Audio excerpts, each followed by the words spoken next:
advantage that Haverford has over our peer liberal arts colleges is our location. We are at the heart of the arts triangle of Philadelphia, Washington, D.C., and New York. All three cities have world-class museums and art scenes. In order to assist students and staff in taking advantage of this great resource, I've created a guide to current art exhibits. This is a very bare-bones guide, supposed to be intended, however, as a one-stop place where you can do all your finding about exhibits in one place. You can find this site at the college reference guides under art. The Department of Fine Arts has a link to it, and there's also a handout in the back that gives you the URL for it.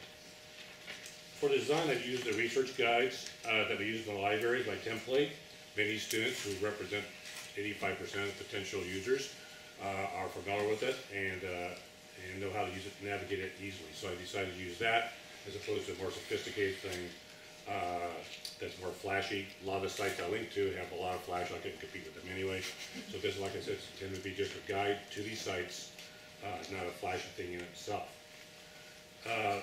The guide's intended to provide information on our exhibits that are in a day trip of Haverford. So I don't have exhibits listed from Chicago, but I do have things from other regional museums. So for instance, the Allentown Art Museum, the Zimmerly Museum, places like that. So not just the Met and places like that.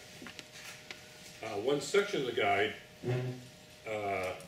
has suggested shows that I update constantly.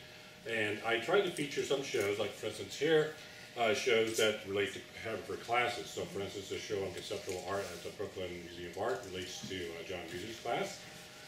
These two shows, the next two on mid-20th century Japanese art relate to Aaron Kelly's mid-20th century, 20th century Japanese culture classes.